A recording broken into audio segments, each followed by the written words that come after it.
Hello, আসসালামু আলাইকুম। Welcome to the brainstorming. আমি আব্দুল কাদের, এডিটরের হোস্ট। আর আজকে আমার আলোচনার বিষয় অষ্টম শ্রেণী থেকে গণিত বিষয়ের দ্বিতীয় অধ্যায়, যেটা মুনাফা রিলেটেড। এই অধ্যায়ের নাম হচ্ছে মুনাফা। যদিও অধ্যায়ে মুনাফা নাম দেওয়া হচ্ছে, এখানে মুনাফা ছাড়াও লাভ ক্ষতির অঙ্কগুলো কম্বাইন করে দেওয়া আছে। এই চ্যাপ্টারটা মূলত দুটো অংশে বিভক্ত করা থাকে। একটা হচ্ছে 2.1, 2.2। 2.1 এর মধ্যে সমস্ত সরল অঙ্ক, আর 2.2 এর মধ্যে হচ্ছে চক্রবৃদ্ধি বা কমপ্লেক্স ইন্টারেস্ট রিলেটেড অঙ্ক এখানে। তো এই চ্যাপ্টারটার মধ্যে মূলত দুই ধরনের অঙ্ককে কম্বাইন করা হয়েছে। একটা হচ্ছে ব্যাংক রিলেটেড, যেটাকে আমরা সুদ আসল, মুনাফা আসল এই রিলেটেড কথা বলি। আরেকটা হচ্ছে ক্রয় বিক্রয়ের সাথে যে লাভ বা ক্ষতির রিলেশন, সেটাকে বোঝাচ্ছে। ওকে, আপাতত এই অঙ্কটা হচ্ছে এই চ্যাপ্টারের প্রথম অঙ্ক। আর এটা ইম্পর্টেন্টও বলা যায়, কারণ এগুলোর উপর সৃজনশীল মেক করে, মানে সৃজনশীল পায় দেখা যায় রিপিট হয়। তো এই চ্যাপ্টারে যে অঙ্কগুলোর মধ্যে সৃজনশীল হওয়ার সম্ভাবনা প্রায় 95%-এর উপর, সেগুলোতে আমি স্টার মার্ক দিব। তোমরা এগুলো খেয়াল রাখবা আর সেই হিসাবে প্র্যাকটিস করবা। দেখা গেলো যে হুবহু অথবা কাছাকাছি অঙ্ক দিয়ে সৃজনশীল করা হয়ে থাকে, দেখা গেলো যে প্রায় কমনই পড়ে যায়, অথবা মানগুলো সামান্য এদিক সেদিক থাকে, লাভ বা ক্ষতি এই বিষয়গুলো থাকে।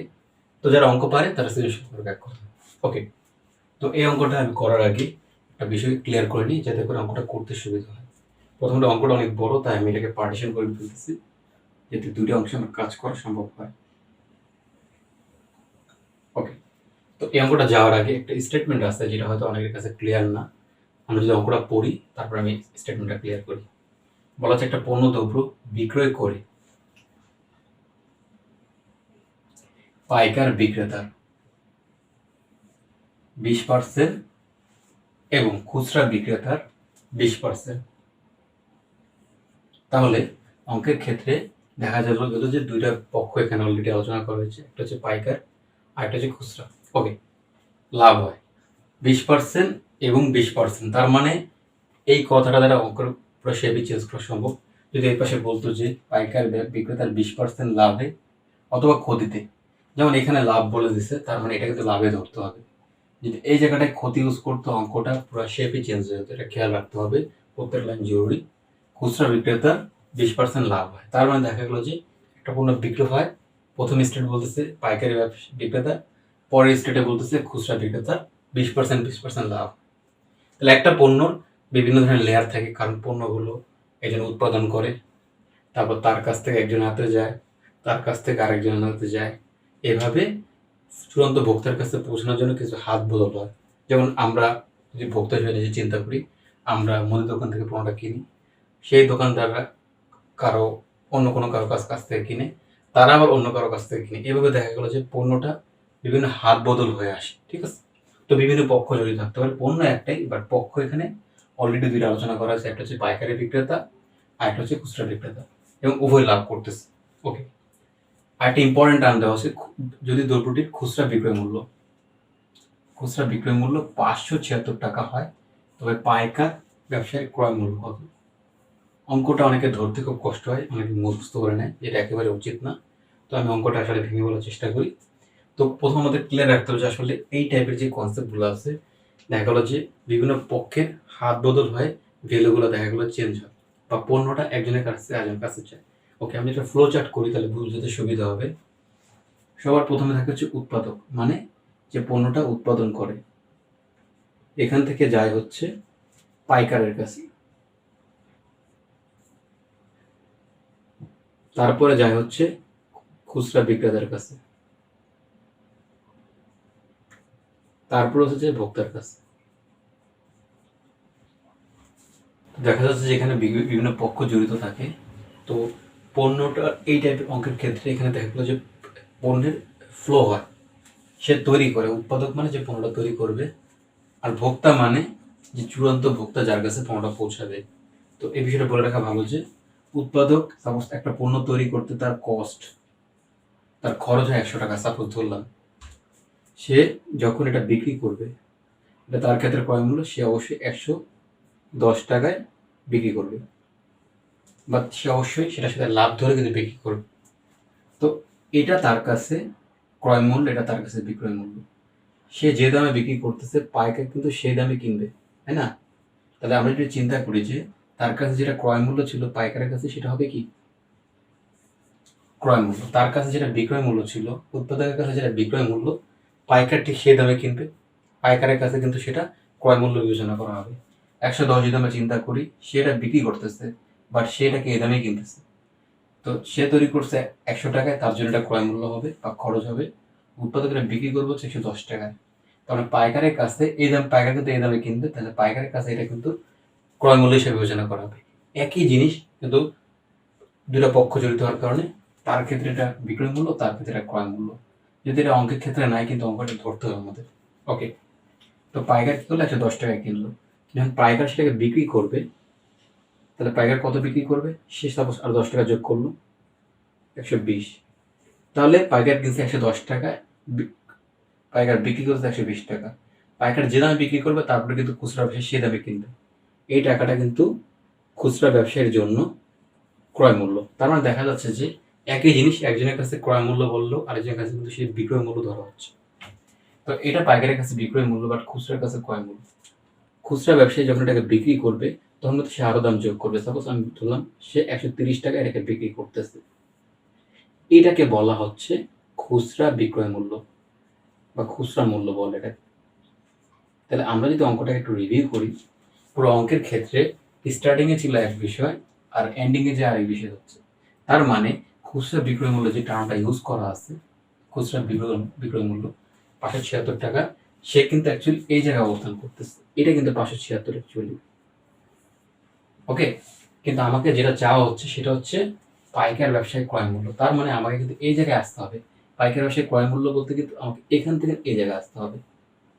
তার মানে আমাকে এই অঙ্কের ক্ষেত্রে আমরা চিন্তা করি যে আমাকে রিভার্স করতে হবে, সামনের থেকে পিছের দিকে আসতে হবে। এই অঙ্কটা আসলে এই জিনিসটা বুঝে নেওয়া খুবই জরুরি অঙ্কটা করার জন্য। তার মানে এখানে পাইকারি ব্যবসায়িক ক্রয় মূল্য, এখানে হচ্ছে খুচরা বিক্রয় মূল্য। তো খুচরা বিক্রয় মূল্য দেওয়া আছে, আমাকে এই ধাপ এবং এই ধাপে ক্রস করতে হবে।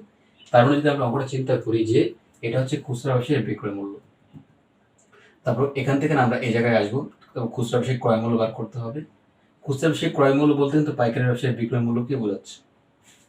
এইটা এই স্টেট যদি আমরা চিন্তা করি, এটা হচ্ছে খুচরা ব্যবসায়ীর বিক্রয় মূল্য। তাহলে বিক্রয় মূল্য থেকে যদি এখানে আসি, তাহলে এটা খুচরা ব্যবসায়িক ক্রয় মূল্য হবে, কিন্তু এটা পাইকারির বিক্রয় মূল্য হবে। এখান থেকে যদি এই জায়গায় আসি, এটা পাইকারি ব্যবসায়িক ক্রয় মূল্য হবে, বাট উৎপাদকের বিক্রয় মূল্য হবে। কিন্তু এই অঙ্কের ক্ষেত্রে উৎপাদকটা নাই, মিসিং, বাট উৎপাদকটাকে আমাকে ধরতে হবে, কারণ উৎপাদক না ধরলে কিন্তু পাইকার পাওয়া যাবে না। তার মানে আমি এখান থেকে এখানে আসবো, তার মানে বিক্রয় মূল্য থেকে খুচরা ব্যবসায়িক বিক্রয় মূল্য থেকে খুচরা ব্যবসায়িক ক্রয় মূল্য বার করবো। তারপর খুচরা ব্যবসায়িক ক্রয় মূল্য বলতে পাইকারের বিক্রয় মূল্য বোঝাচ্ছে, কারণ একই জায়গায় অবস্থান করতেছে। আর পাইকারের যদি আমরা ক্রয় মূল্য বিক্রয় মূল্য ধরি, তাহলে যদি এখানে চলে আসি তাহলে পাইকারের ক্রয় মূল্য চলে আসবে। আসলে অঙ্কের কনসেপ্টটা ক্লিয়ার না? তোমরা যদি না বুঝো সেটাকে দেখে নিও। এখানে একই স্টেট যেটা দুজনকে বোঝাচ্ছে একসাথে, কারণ যেহেতু দুজন দুই লেয়ার অবস্থান করতেছে, একজন বিক্রি করতেছে একজন কিনতেছে। একই পণ্য একজন বিক্রি করলে কিন্তু আরেকজন কিনবে। আমার দেখা গেল যে একজনের জন্য ক্রয় মূল্য হয়, আরেকজনের জন্য বিক্রয় মূল্য হবে। তাহলে আমরা অঙ্কটাকে শুরু করি এই অঙ্কের আলোকে, জাস্ট এটাকে আমি মানে ড্রাফট করলাম বোঝার জন্য। তাহলে অঙ্কটা যদি আমরা দেখি যে আমাকে বলা হচ্ছে যে এখান থেকে আমাকে এখানে আসতে হবে, তার মানে আমরা কি করব, খুচরা ব্যবসায়িক ক্রয় বিক্রয় মূল্য থেকে খুচরা ব্যবসায়িক ক্রয় মূল্য বার করব। এই জায়গাটা হচ্ছে খুচরা ব্যবসায়িক বিক্রয় মূল্য, যেটা আমার দেওয়া আছে 576। এখান থেকে আমরা এই জায়গায় আসবো। ওকে, এটা বলতে কি বোঝাচ্ছে, পাইকারি খুচরা ব্যবসায়িক ক্রয় মূল্য। যদি খুচরা ব্যবসায়িক ক্রয় মূল্য পাই, সেটা পাইকারি ব্যবসায়িক বিক্রয় মূল্য হিসেবে বিবেচনা করা হবে। আর বিক্রয় মূল্য পেলে সেখানে আমরা এই জায়গায় ফেরত আসতে পারবো। তার মানে এখান থেকে এই জায়গায় আসার জন্য আমাকে এখানে আসতে হবে। এটা বলতে অ্যাকচুয়ালি খুচরা ব্যবসায় কি বোঝাচ্ছে, ক্রয় মূল্য বোঝাচ্ছে। তাহলে আমরা এই জায়গায় আসবো, আস্তে আস্তে করে ক্লিয়ার হবে। তো যদি খুচরা ধরি তাহলে কি, খুচরা ব্যবসায়ী কিন্তু 20% লাভ করছে। তো বিক্রয় মূল্যের সাথে আমরা জানি যে লাভটা তখনই আসে যখন ক্রয় মূল্যের সাথে, বিক্রয় মূল্য তখনই আসে যখন ক্রয় মূল্যের সাথে লাভটাকে যোগ করা হয়। তাহলে এটাকে আমরা এভাবে লিখবো। প্রথম লিখতে হবে হচ্ছে যে যদি আমরা খুচরা ব্যবসায়ী থেকে আসবো, আমরা লিখতে হবে যে এখানে সমাধান লিখি,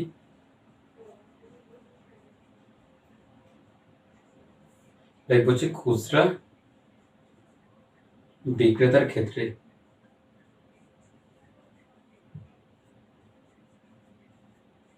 এটা হচ্ছে দেখে নিতে হবে, কারণ এখানে পক্ষ অনেকগুলো, মানে অ্যাকচুয়ালি দুইটা পক্ষ, তারপরে আমি অনেকগুলো বলি। 20% লাভে খুচরা যে 20% লাভ করছে, এই লাইনটা হচ্ছে ইউনিভার্সাল, সবসময় লিখতে হবে ক্রয় মূল্য 100 টাকা হলে বিক্রয় মূল্য 100 যোগ 10 টাকা হবে। এই বিষয়গুলো খেয়াল রাখতে হবে। এই টাইপের কথাগুলো প্রায় লেখা হয়। এখন আমাদের চিন্তা করতে হবে যে এই অঙ্কের ক্ষেত্রে আমাদের কি দেওয়া আছে, বিক্রয় মূল্য দেওয়া আছে। এই দুটোকে যদি আমরা কম্পেয়ার করি, এটা আমার ক্রয় মূল্য, এটা আমার বিক্রয় মূল্য। তাহলে বিক্রয় মূল্য ধরে কিন্তু আমাকে ক্রয় মূল্য বার করতে হবে। তাহলে আমাকে বিক্রয় মূল্য ধরে আমরা ক্রয় মূল্য বার করবো। তো এই অংশটাকে আমরা কি করব, এটাকে লিখি 110 টাকা। তাহলে লিখতে হবে যে আবার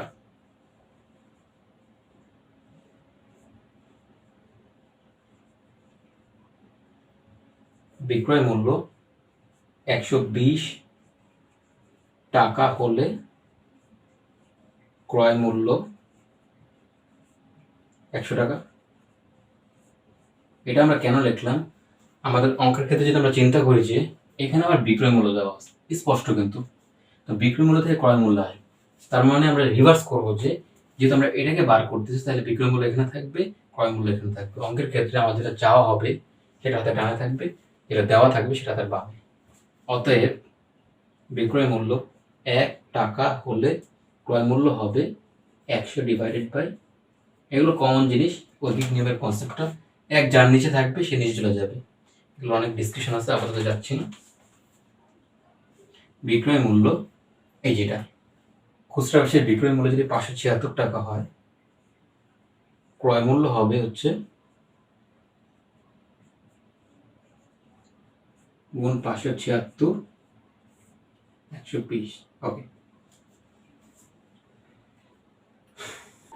তো এটা এভাবে দেখা হলো যে 1 টাকায় কত, 576 টাকায় কত। দুঃখিত, এখানে মিসিং হয়েছে, উল্টো হয়ে গেছে। এটা হবে হচ্ছে 576 টাকা। এখন আমরা কাটাকাটি করে দেখবো, অথবা এই জিনিসগুলো কাটাকাটি করার থেকে ডাইরেক্ট ক্যালকুলেটারে বসিয়ে দিলে হয়ে যায়, টোটাল ভ্যালুটা বের হয়ে আসে। যদি এটাকে হিসাব করি কত আসে, এই দুটোকে আগে আমরা গুণ করব। 100 গুণ 576 ভাগ হচ্ছে 120। তো এগুলো ক্যালকুলেটর দিয়ে করলে হবে, হাতে করার কোনো প্রয়োজন নেই। 480 আসে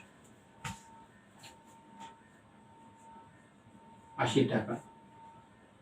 আমরা কিন্তু আমরা দেখি যে খুচরা ব্যবসায়ীর বিক্রয় মূল্য ছিল 576 টাকা, বাট ক্রয় মূল্য দাঁড়াচ্ছে 480 টাকা। তার মানে কি, আমরা যখন এখান থেকে এখানে আসতেছি, এই জায়গাটা ভ্যালু দাঁড়াচ্ছে 480 টাকা অঙ্কের বেসিসে। তাহলে এটা হচ্ছে খুচরা ব্যবসায়ী ক্রয় মূল্য, বাট পাইকারের বিক্রয় মূল্য। কিন্তু এই স্টেটটা কিন্তু দুজনের একটা অবস্থা বোঝাচ্ছে, যেখানে ক্রয় মূল্য বিক্রয় মূল্য জড়িত। এটা একজনের ক্রয় মূল্য আর একজনের বিক্রয় মূল্য। এখান থেকে আমাকে এখানে আসতে হবে। যদি এখান থেকে আমি এখানে আসি, তাহলে কিন্তু আমরা পাইকারি ক্রয় মূল্যটা পেয়ে যাব। এখন এখানে লিখতে হবে যে, এই যে আমরা লিখবো যে এই কথাটা ক্লিয়ার করতে হবে, যেটা কি খুচরা ব্যবসায়ীর ক্রয় মূল্য পাইকার ব্যবসায়ীর বিক্রয় মূল্য, একই কথা। কিন্তু এটা অবশ্যই বলে নিতে হবে, বলে নিলে ভালো আর কি, রেখে নেবে। তাহলে এখন আমরা কি করব, যেহেতু আমার অলরেডি পাইকার খুচরা ব্যবসায়ীর আমার ক্রয় মূল্য বের হয়ে গেছে, তাকে ধরে আমরা পাইকারি ক্রয় মূল্য বার করব। এখন আমাকে লিখতে হবে যে পাইকার ব্যবসায়ীর ক্ষেত্রে কি লিখবো, পাইকারি ব্যবসায়ী কিন্তু 20% লাভ করছে, তো এটাকে আমাকে কাজে লাগাতে হবে। 20% লাভে ক্রয় মূল্য 100 টাকা হলে বিক্রয় মূল্য কত হবে, 100 যোগ 20 টাকা। আবারও একই কথা আসবে যে এই অঙ্কের ক্ষেত্রে এই 480 দেওয়া আছে, এটা কিন্তু আমার খুচরা ব্যবসায়ী ক্রয় মূল্য, বাট পাইকারি ব্যবসায়ী বিক্রয় মূল্য, যেটা লেখা হয়েছে এখানে। আর আমরা যেহেতু পাইকারি ব্যবসায়ী বিক্রয় মূল্য দেওয়া আছে, আমরা ক্রয় মূল্য বার করবো, যেটা আমাদের অঙ্কের রিকোয়ারমেন্ট। তাহলে আমরা কি করব, এটাকে চেঞ্জটা ঘোরাতে হবে, বিক্রয় মূল্যটাকে এ পাশে আনতে হবে। আবার বিক্রয় মূল্য 120 টাকা হলে ক্রয় মূল্য কত হবে? 100 টাকা হবে। এটাকে আমি সরাই দিই। অতএব বিক্রয় মূল্য 1 টাকা হলে ক্রয় মূল্য হবে 100 ভাগ 120 টাকা। অতএব বিক্রয় মূল্য যদি আমার কোনটা আসবে? এটা আসবে। এটা কিন্তু আমার পাইকারি ব্যবসায় বিক্রয় মূল্য, কিন্তু যেটা লেখা হয়েছে 480 টাকা হলে ক্রয় মূল্য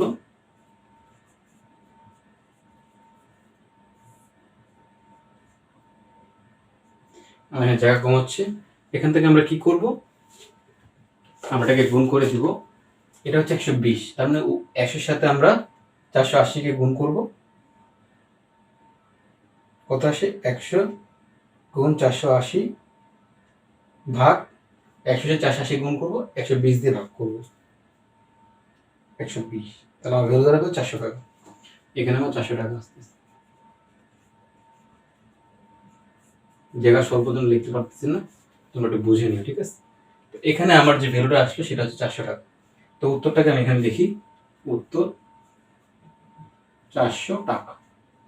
তাহলে অঙ্কের যে আমার রিকোয়ারমেন্ট সেই মতো 400 টাকা আসতেছে। তো এই অঙ্কের অনেকগুলো পক্ষ জড়িত আছে, আর যেহেতু এখানে অঙ্কটা অনেক বড় তাই এখানে আসলে জায়গা শর্ট আসতেছে। আশা করি তোমরা এটাকে বুঝে নিবা, কোনো প্রবলেম থাকবে না। তো অঙ্কটাকে যদি আমি একটু রিভিউ করি, সেটা হচ্ছে যে এই পুরো অঙ্কের ক্ষেত্রে আমার 3টা পক্ষ জড়িত আছে। 3টা বলতে অ্যাকচুয়ালি 2টা পক্ষ, এটাকে আমাকে চিন্তা করতে হবে, ঠিক আছে? তো এই অঙ্কের ক্ষেত্রে আমার এই পাশে দেওয়া আছে, আমাকে এখানে আসতে হবে। তো আসার আগে বেশ কিছু পক্ষ, যার লাভ বা যার ক্ষতি, যার ক্রয় মূল্য বা বিক্রয় মূল্য, এটাকে ধরে করতে হবে। যদি তোমাদের ভিডিওটা বুঝতে কষ্ট হয় অবশ্যই টেনে টেনে দেখবে, আশা করি এখানে কোনো সমস্যা থাকবে না। এটা খুব সুন্দর করে বোঝানো হয়েছে।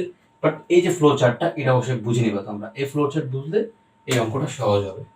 আর এই অঙ্কটা পরীক্ষার জন্য খুব ইম্পর্টেন্ট একটা অঙ্ক। এখান থেকে সৃজনশীল তৈরি করা একেবারে সম্ভব। এখান থেকে অনেক কোশ্চেন তৈরি করা যায়, বাট এটা হচ্ছে সৃজনশীলের জন্য একটা গুরুত্বপূর্ণ অঙ্ক। তো আশা করি এখানে কারো কোনো প্রবলেম নেই। এই যে ফ্লো চার্টটা ধরে তোমরা আগাবা, আশা করি কোনো সমস্যা থাকবে না। আর যদি সমস্যা থাকে অবশ্যই তোমরা কমেন্ট বক্সে তোমাদের কমেন্টগুলো ড্রপ করবে, আমি সেটার বেটার সলিউশন করে দেওয়ার চেষ্টা করব। ধন্যবাদ। আসসালামু আলাইকুম।